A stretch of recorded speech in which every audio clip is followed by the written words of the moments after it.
Chapter 1. A summer in Florence. The sun dipped low over the terracotta rooftops of Florence, casting golden light across the Arno River. The air was thick with the scent of blooming jasmine and espresso, and the cobblestone streets hummed with the quiet rhythm of art and history. For Sienna Blake, the city felt like a living canvas, warm, vibrant, and brimming with inspiration. She wasn't supposed to fall in love. The summer design retreat was meant to be a professional resetter chance to rediscover herself after years of burning out in the competitive New York fashion scene. But on her first day, standing in front of a centuries-old fountain sketching a silhouette for her new collection, she looked up and saw him, Luca Moretti. He was tall, with dark waves of hair that curled over his forehead and eyes the color of aged wine. He was charming in a way that was effortless, unpolished. An architect from Tuscany, he was restoring his family's crumbling villa outside Florence. His hands spoke of hard work and heritage. His voice, of passion and possibility. Their connection was immediate, unexpected, electric. What began with stolen glances during lectures turned into long conversations over late-night gelato and walks beneath the lantern-lit streets of Oltrano. Luca spoke of beauty as something that had to be built, protected, cherished. Sienna, used to fast-paced ambition, found herself slowing down for the first time in years, savoring the feel of cobblestones under her sandals and the way Luca's eyes lingered on her when he thought she wasn't looking. They shared their dreams under the stars, hers of launching her own fashion line, his of restoring forgotten places and turning them into homes filled with love. With every passing day, their hearts intertwined more deeply, even as the ticking clock of August loomed overhead. But love, they soon realized, doesn't wait for permission. Their first kiss came in the rain, outside the Uffizi Gallery, sudden and desperate, like a dam breaking. It was fire and softness all at once. After that, they were inseparable. Days were filled with creativity and laughter, nights with whispered promises tangled in hotel sheets. Still, the end was inevitable. When summer ended, Sienna's flight back to New York loomed like a storm cloud. At the airport, with the smell of jet fuel and salt in the air, they stood clinging to each other like lifelines. Luca cupped her face with trembling hands and said, "We can make this work. I'll call you every night. We'll visit. We'll find a way." Sienna nodded, tears streaking her cheeks. "It's just distance, Luca, just space, not the end." They kissed once more, fiercely, like they could press the moment into permanence. And then she was gone, vanishing into the crowd with a heart full of hope and longing. As the plane lifted off, Florence disappeared beneath her, but the memory of Luca's touch stayed. And so began their long-distance relationship, fueled by passion, bridged by time zones, and tested by miles. Chapter 2. Love across oceans. Days that followed were a blur of adjustment. Sienna was back in her New York apartment, the skyline buzzing outside her windows, but her heart remained across the Atlantic. Florence lingered in her mind like a dream she couldn't wake from its golden sunsets. The echo of Luca's laughter in quiet alleys, the warmth of his hand in hers.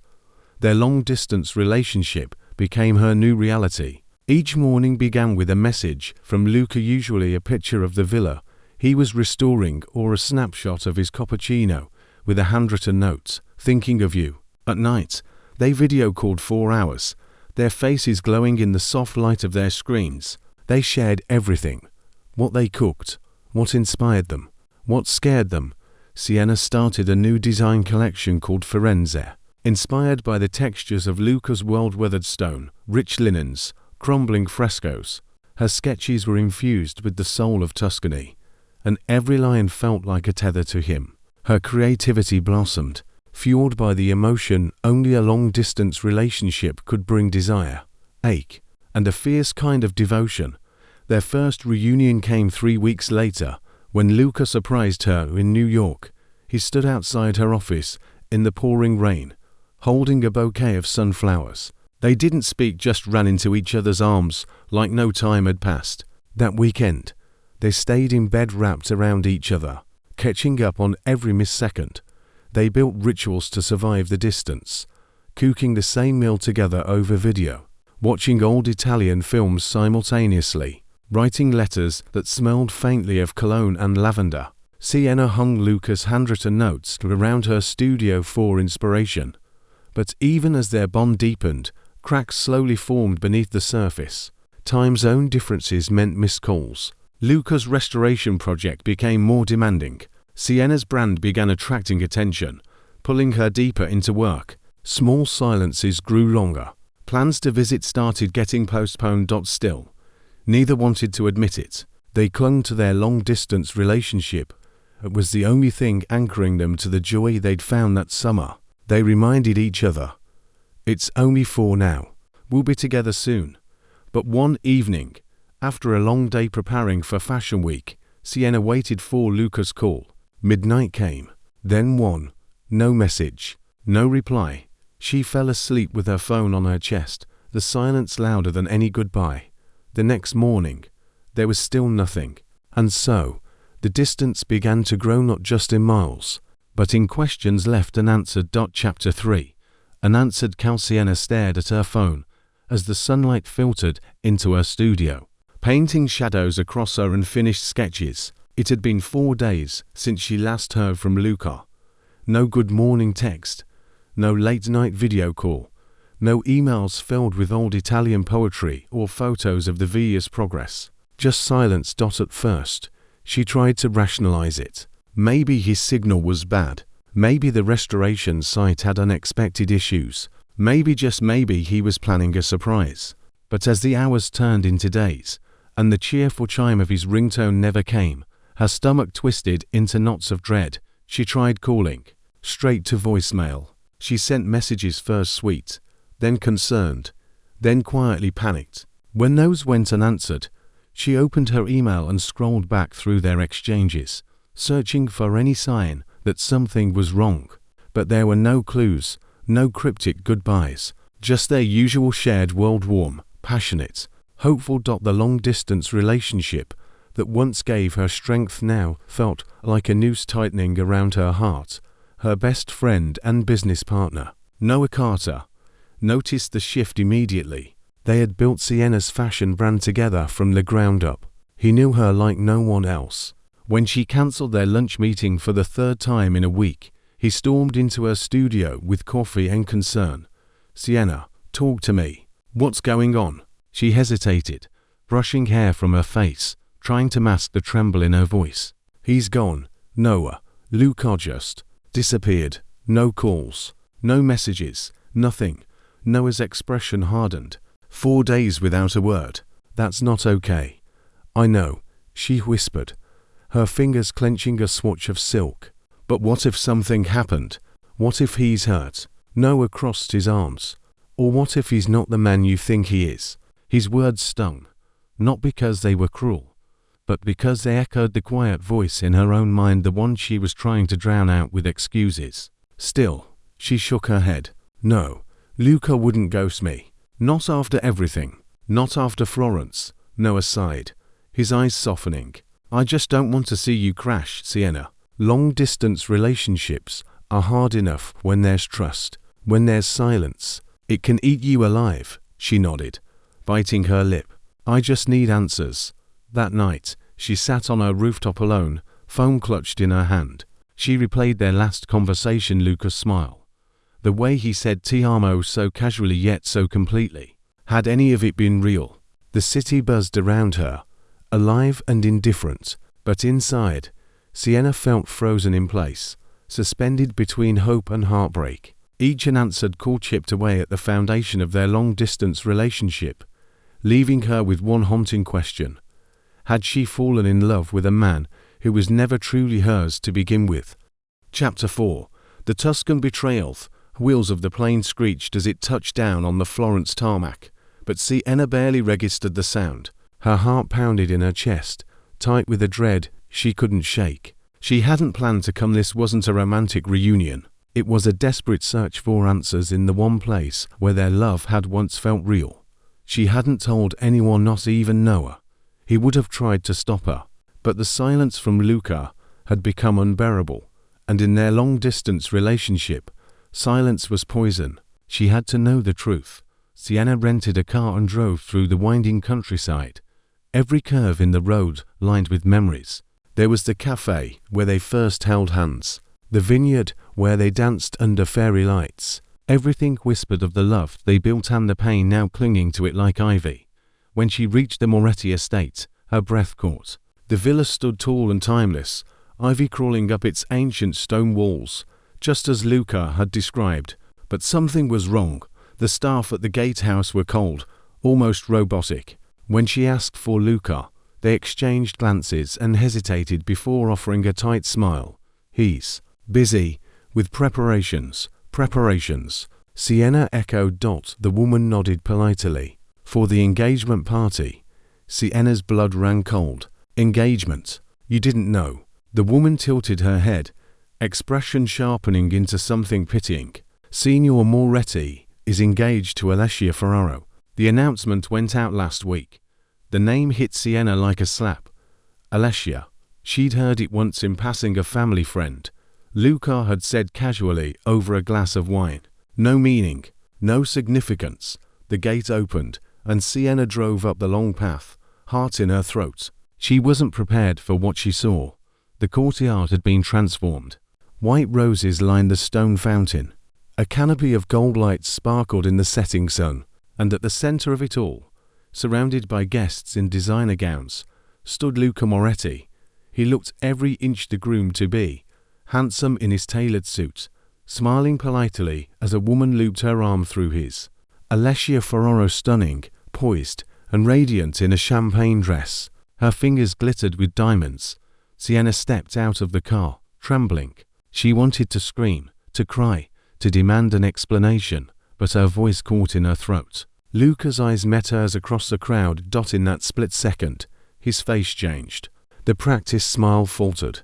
His eyes widened in disbelief and something else, guilt, shock.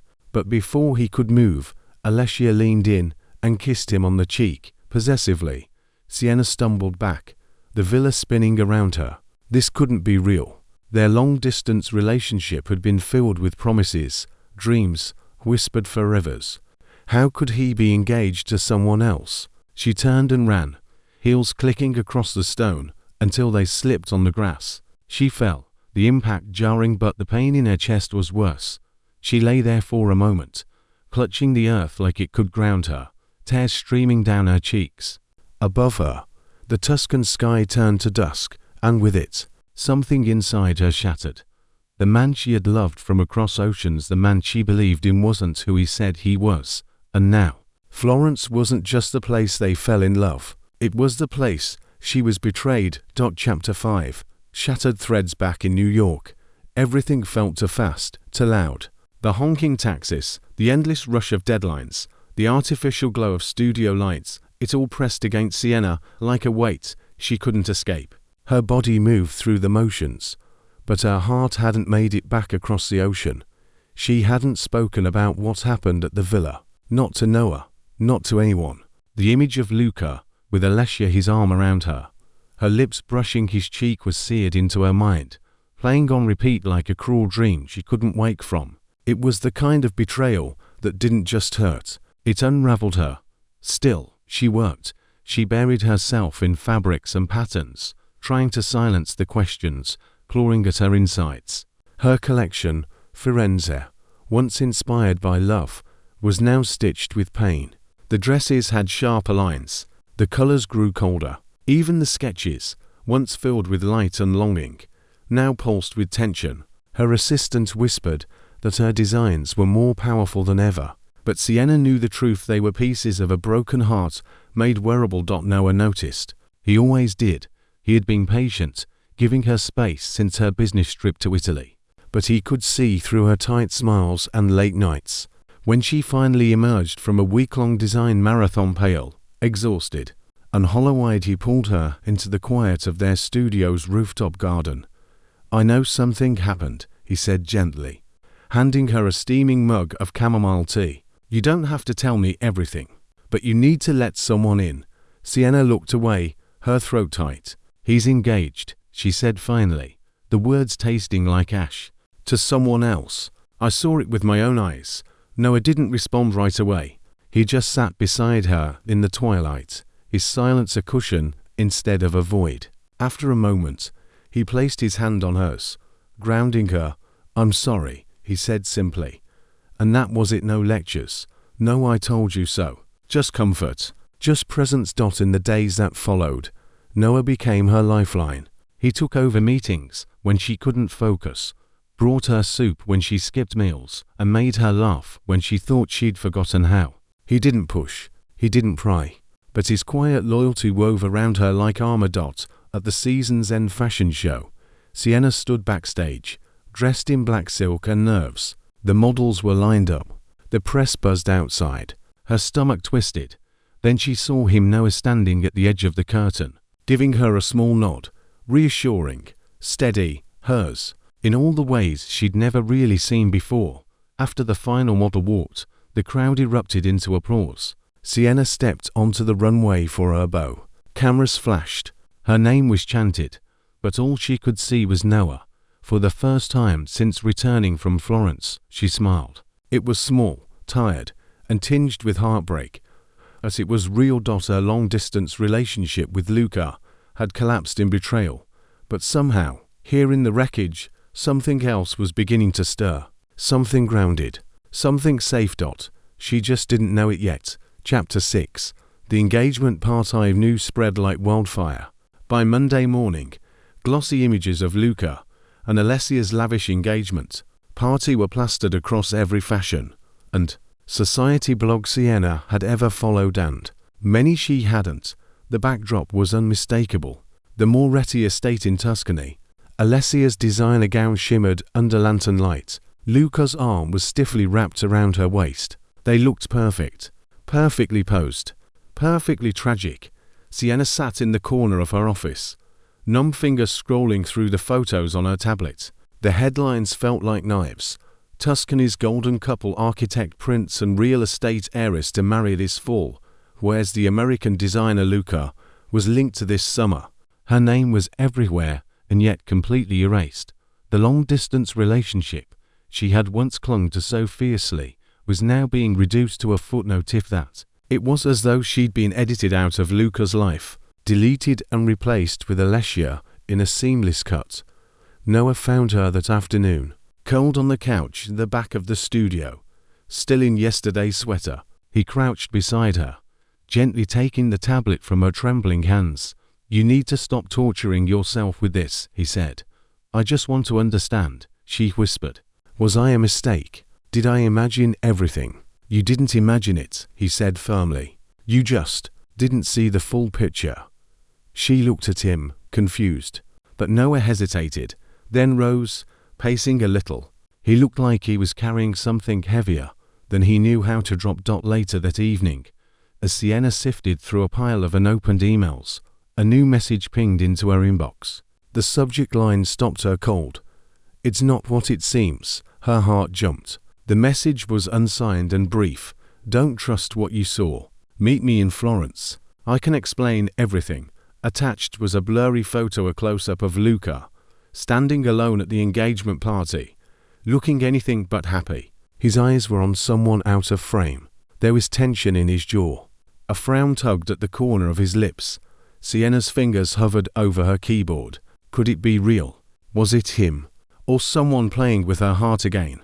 Before she could respond, Noah appeared at the doorway. His face was unreadable.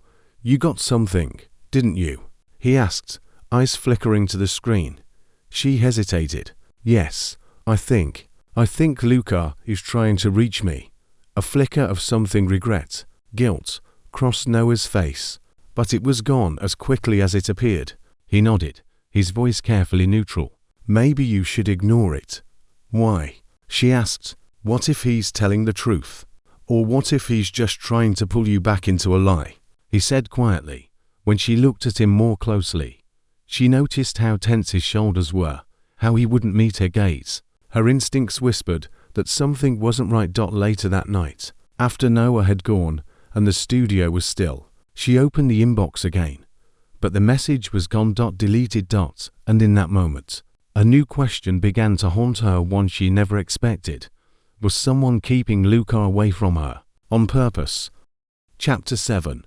A ghost in the rainstorm came Without warning, thick clouds rolling over Manhattan, drenching the city in sheets of rain that mirrored the turmoil inside Sienna. She stood by her window, watching water blur the skyline, the ache in her chest sharper than ever.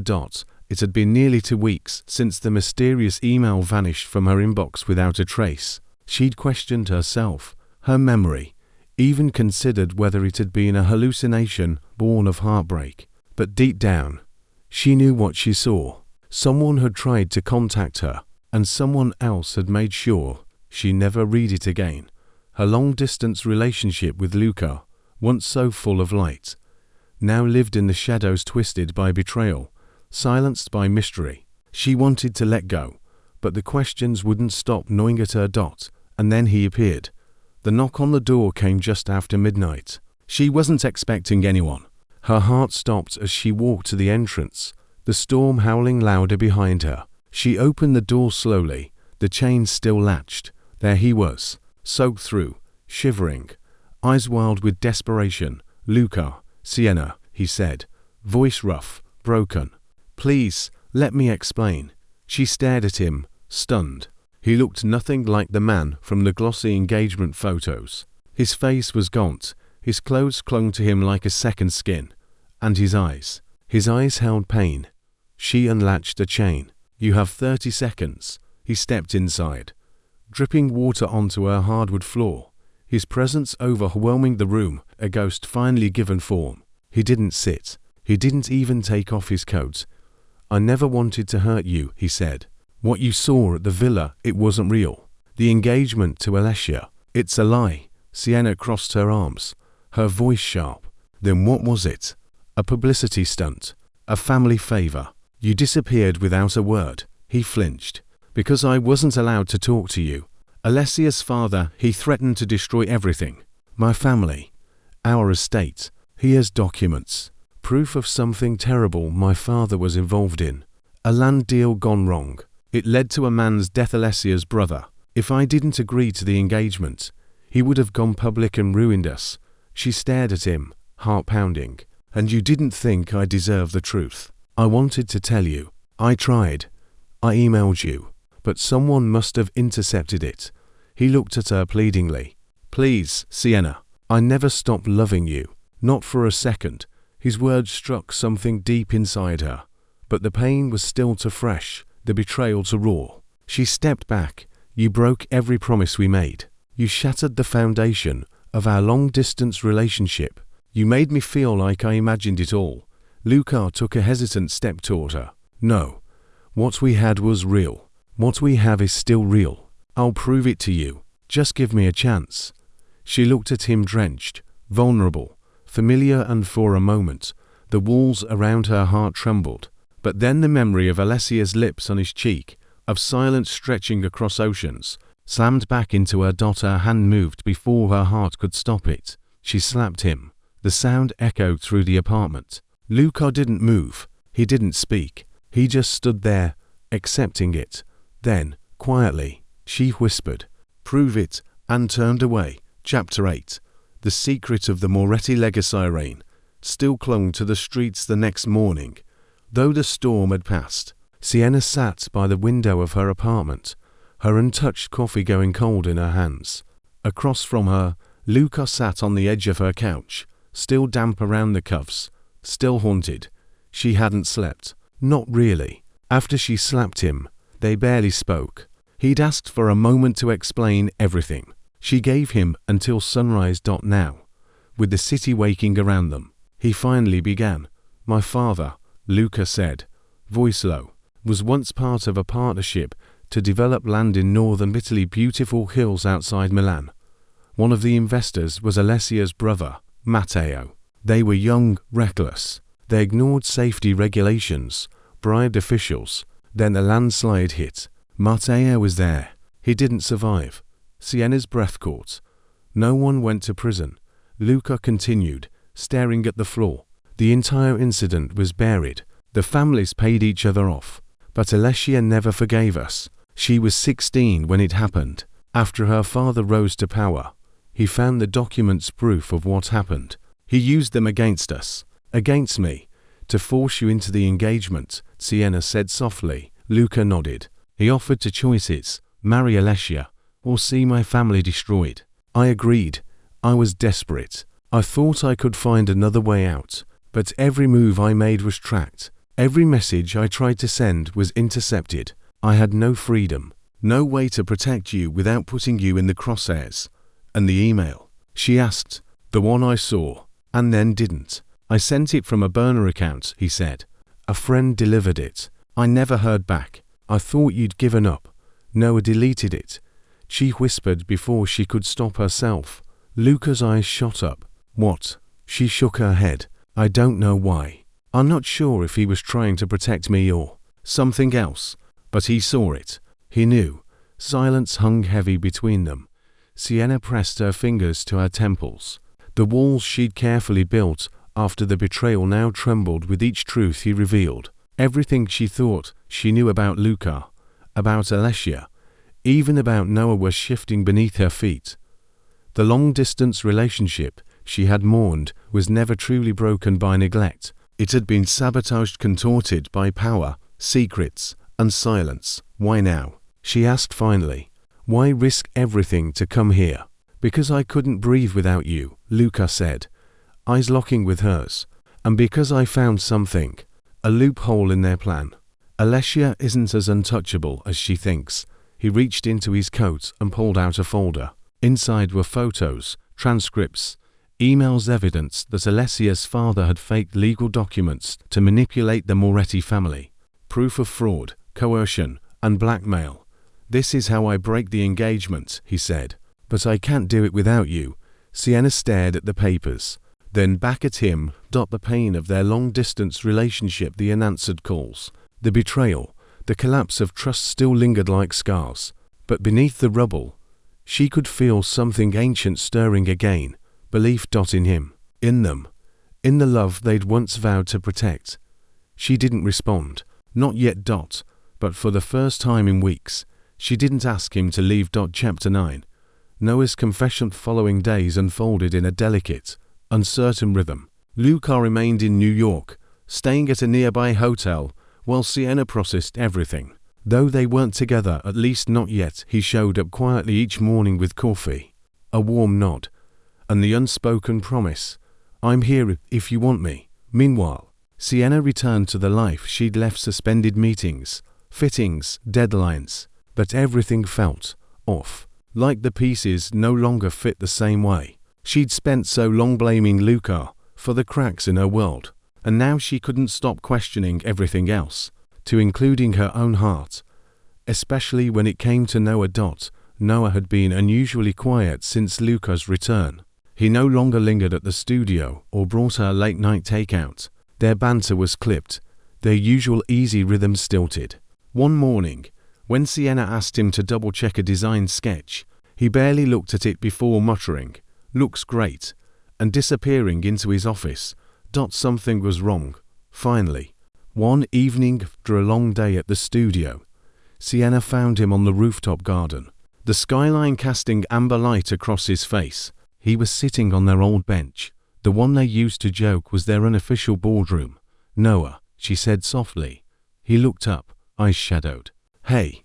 She sat beside him, unsure how to begin. "Are you okay?" He gave a tired laugh. "That's a complicated question."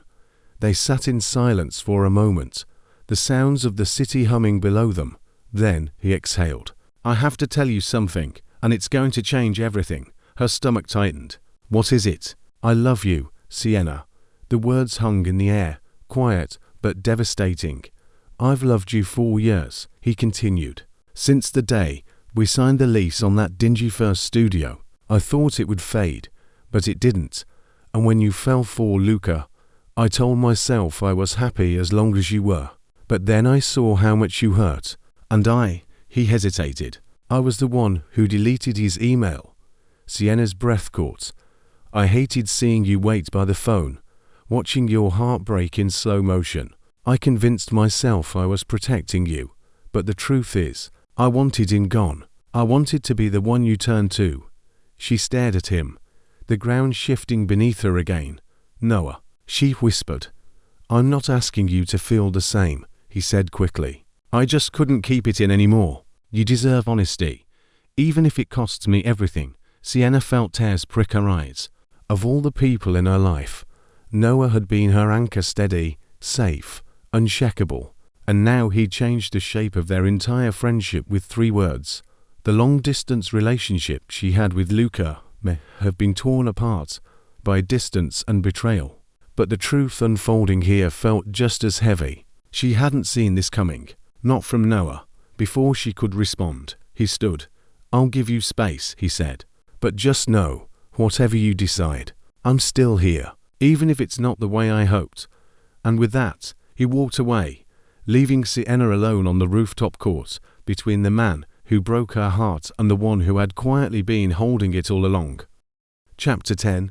Torn between 2 hearts. Sienna stood in her design studio, surrounded by bolts of fabric and half-finished gowns, but her thoughts were far from fashion. Every inch of her space whispered of the 2 men tangled in her life. Luca's passionate sketches of Italian villas pinned to the mood board beside Noah's neatly labeled production notes. Love and loyalty were stitched into every corner, and now they were unraveling. She hadn't spoken to either man in 2 days. The silence was necessary, but it didn't bring peace. Her mind looped endlessly. Luca's raw confession about his family's secrets, Noah's heartbreak, and the guilt laced through his quiet betrayal. Both had loved her, both had hurt her, and now she stood at the center of a long-distance relationship that had evolved into something far more complicated than she ever imagined. One afternoon, while sorting through the bottom drawer of her desk, Sienna found something that stopped her cold. Luca's sketchbook. It had been left behind during one of their first reunions in New York before everything had spiraled. As she flipped through the pages, memories flooded back. His pencil strokes were bold, romantic, filled with the kind of emotion that couldn't be faked. Drawings of the villa, landscapes of Florence, and then her, Sienna, asleep in a chair, laughing in a sunlit field, sipping wine in a silk robe. Moments she never knew he'd captured. Tucked inside was a note. "Even when we were apart, you were with me. Every stone I laid, every room I restored, I did it for us. For the day you'd come home." Tears blurred her vision. Later that night, she found herself standing in front of Noah's apartment building. She hadn't planned it, her feet had simply carried her there. When he opened the door, he looked surprised, but not angry. "Just tired. I didn't come here with answers," she said softly. "Only more questions." Noah nodded, stepping aside to let her in. They sat on the couch in silence, the city buzzing softly outside. Eventually, she asked, "Why didn't you tell me sooner?" "Because I knew you didn't see me that way," he said. "Not when Luca was around. Maybe not even now." Sienna looked down. "You're right. I've always leaned on you, but I never realized how much you were carrying." He reached over, gently brushing her hand. "I never did it to win you. I did it because I love you." The words didn't make her heart race, they made it ache. Back at her apartment later that night, she stared at a photograph of herself and Luca taken in Florence, faces flushed with sunlight and wine, smiles wide and innocent. Her long-distance relationship had once been built on dreams and time zones, but now her heart was a battleground of 2 truths, one rooted in fire, the other in faith. She needed clarity, but for now, all she could do was breathe in the pain and wait for the storm inside her to settle. Chapter 11. 𝐿 strikes back. Met Gala after party, dust with flashing cameras, whispered gossip, and the glittering chaos of Manhattan's elite. Sienna should have been celebrating. Her collection had received rave reviews. Celebrities wore her gowns like armor, and her designs were finally being called iconic, but she felt exposed. She had barely taken a sip of champagne when a hush fell over the room. Whispers trailed behind a tall, striking woman in an emerald satin gown as she entered with theatrical grace. Alessia Ferraro.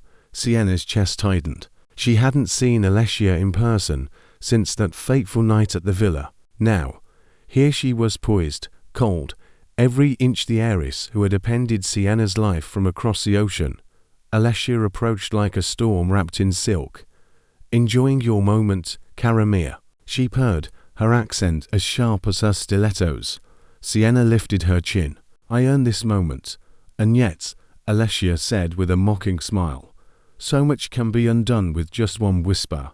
Sienna narrowed her eyes. Is that a threat? Oh no. Merely a reminder. 𝐿𝐵𝐶's voice lowered to a whisper. You think Luca is free of me? That this long-distance relationship, stitched together, can survive truth? She leaned closer, lips barely parted. You don't know what I know. With that, she turned and vanished into the crowd. Leaving Sienna rattled. The next morning, her phone blew up. Gossip blogs exploded with headlines. The mistress designer. Did Sienna Blake break up a European engagement? From Florence with scandal. The truth behind the Italian love triangle. Fake messages were leaked. Text threads allegedly between Sienna and Luca, written to sound desperate, even manipulative. Photos were edited to suggest intimacy during the time Luca was supposedly engaged.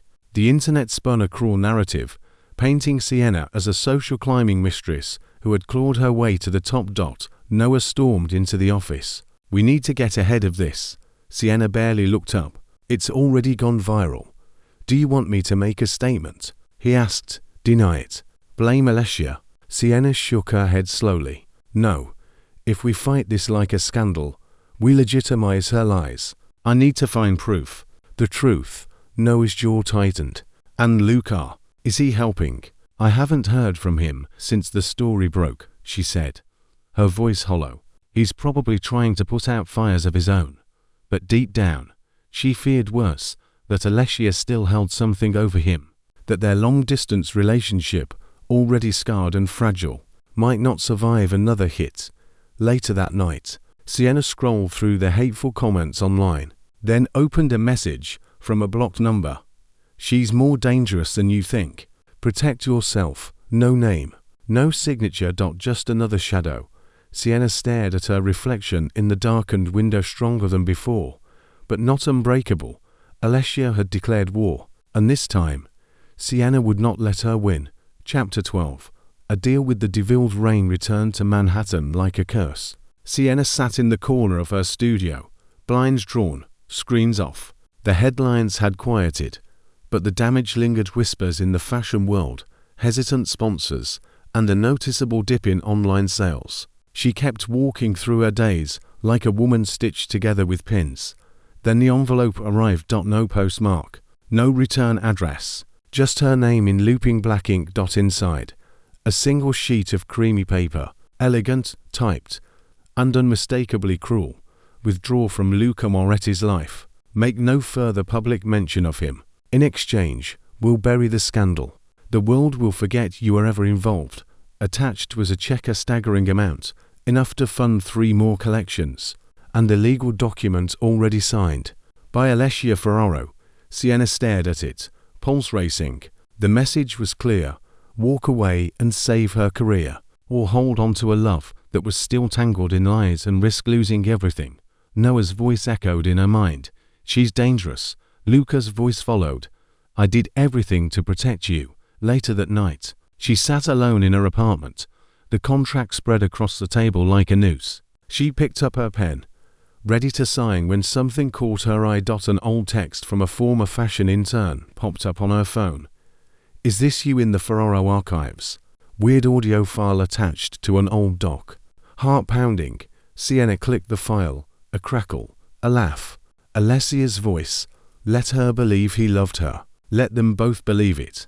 The moment he signs the villa over, it'll all burn. Sienna's eyes widened. The date on the file was from the night of the engagement party. It was real proof that 𝐿𝐵𝐶 had orchestrated the entire blackmail, not to avenge her brother, but to gain control of the Moretti estate. She grabbed her phone and called Luca. When he answered, his voice was quiet. Sienna, I have it, she said breathlessly. Proof, a recording. 𝐿𝐵𝐶's plan, the blackmail. It was all her. Silence. Then, where are you? Studio. Come now. 20 minutes later, Luca burst through the doors, soaked from the rain, eyes searching for her. When she played the recording, his hands trembled. She never loved me, he whispered. It was all about the land, my family's legacy. Sienna looked at him, voice steady. Then take it back. Clear your name. End this. Luca nodded slowly, like a man surfacing from years underwater. Their long-distance relationship had nearly crumbled under lies and silence. But now, they had truth. And with truth came power. Sienna crumpled the contract and tossed it in the fireplace. I'm done playing by her rules, she said. Let's burn it all down. Chapter 13. The undoing press conference was impromptu, unexpected, and brilliantly orchestrated. Sienna stood behind Luca as he addressed the international media, calm but defiant. The Moretti estate, once tainted by whispers of scandal, now served as the stage for justice. We have evidence, Luca said into the microphone, his voice unwavering, that the Ferraro family, specifically Alessia Ferraro, manipulated legal documents and orchestrated a blackmail scheme to seize control of my family's property. Under false pretenses, he held up a flash drive, the recording of Alessia's damning confession loaded and ready to be released to the public. Reporters shouted questions. Cameras flashed. Sienna stayed silent, but her presence was powerful. A woman who had been silenced, now reclaiming her voice through action. Within hours, Alessia's legal team went into damage control. By morning, a warrant had been issued for financial misconduct and fraud.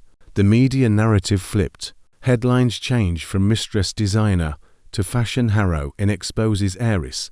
Sienna's brand roared back to life. Sponsors returned. Orders tripled. She should have felt triumphant, but her heart still weighed heavily.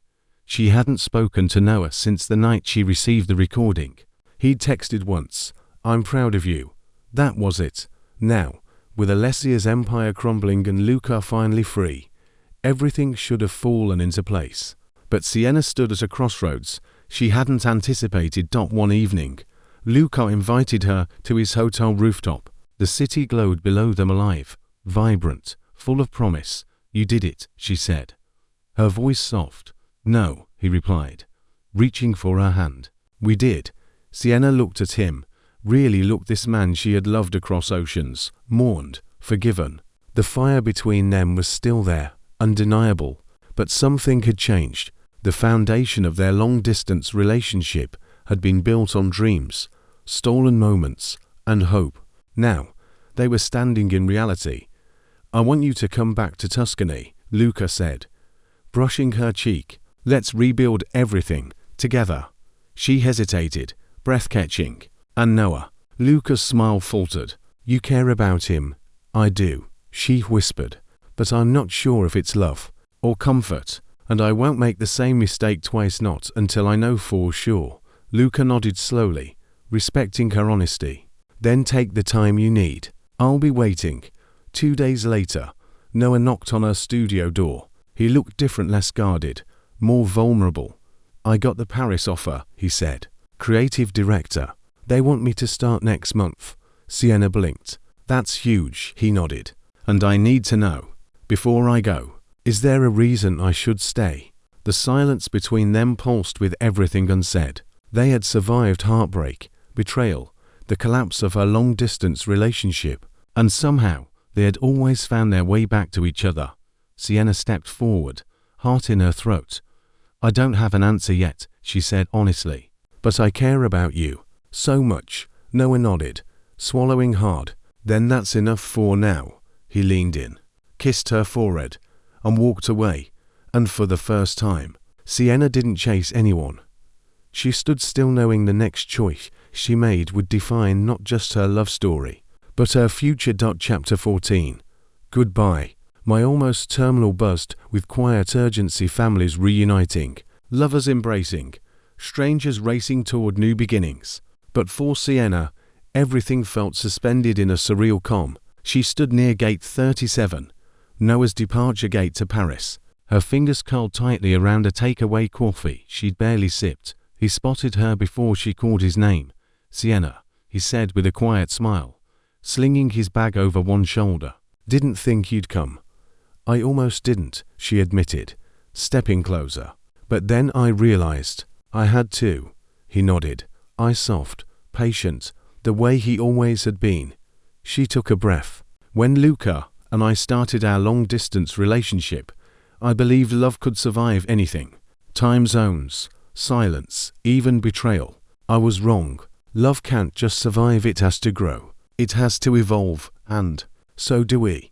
Noah looked at her carefully, not interrupting. You've been my rock, she continued, the one constant. But somewhere along the line, I started confusing gratitude with something else. I kept leaning on you, because it felt safe, because you made the pain hurt less. His jaw clenched slightly, but he gave her space to finish. I care about you, Noah, deeply, but not in the way you need, not in the way you deserve. And I won't keep you here hoping I'll change. He let out a slow exhale, his eyes glistening. Thank you, he said, voice raw, for telling me the truth. Even if it hurts, she nodded, swallowing the lump in her throat. You'll be incredible in Paris, she added. They don't know how lucky they are. He stepped forward and wrapped his arms around her tight, full of years of friendship, partnership, and almost love. Then, with a final brush of his thumb across her cheek, he whispered, goodbye, my almost. She watched him walk through security until he was gone. Outside, the city waited, alive with noise and possibility. But Sienna didn't return to her studio or call a cab. Instead, she opened her phone and scrolled to the message she'd been avoiding, the one from Luca sent just hours earlier. Meet me at the place where it all began. I'll be waiting. No promises, no pressure, just a door, quietly open. The long-distance relationship that had once been held together by phone calls and hope had been tested by fire. And now, if it was going to be rebuilt, it would be on solid ground. Sienna stood in the middle of the airport, the next chapter of her life hovering on the edge of a decision. She took a deep breath and booked a flight to Florence. Chapter 15. Miles no more. Florence was just as she remembered: warm cobblestones, golden sunlight, the gentle clang of church bells echoing through the narrow streets. But everything felt different now, more grounded, more real. Sienna stepped out of the taxi, heels clicking softly against the pavement as she approached the heart of the city. The same piazza where she first met Luca, the same fountain where he sketched her without her knowing, the place where their long-distance relationship had begun like a flame-catching light. She paused, heart racing, scanning the crowd, and then she saw him. Luca stood at the edge of the square, dressed simply in a white shirt, sleeves rolled, eyes searching. When their gazes met, something unspoken passed between them, not just love, but survival. Everything they'd endured, the betrayals, the silences, the secrets had brought them here. He stepped forward slowly, as though afraid she might vanish. I didn't know if you'd come, he said. I almost didn't, she replied, voice steady. But then I remembered what we were before the distance, before the lies, and now. He asked. Sienna smiled softly. Now I want to start again. No secrets, no shadows, just us. Luca reached into his pocket and pulled out a small key, pressed into her hand. It's for the villa, he said. I finished the renovations. Every room has a piece of you in it. Tears gathered in her eyes. I don't know where I'll live yet, she whispered. New York still feels like home, but maybe now, so does here. Then we'll make both work, he said, brushing his knuckles along her cheek. No more long-distance relationship, just us. Wherever we are. They kissed beneath the Tuscan sky, not out of desperation, but peace. 3 months later, the fashion world held its breath as Sienna Blake debuted her newest collection at Milan Fashion Week. The line was called Miles Between Hearts, each piece telling the story of love stretched across continents and mended through truth. Luca sat in the front row, his hand steady in hers as she walked the runway for her final bow. The applause was thunderous, but Sienna only saw him. They had been tested by time, torn apart by secrets, and nearly lost in silence. But in the end, love had found its way home, not across oceans, but in the space where two hearts chose to meet halfway. Miles no more.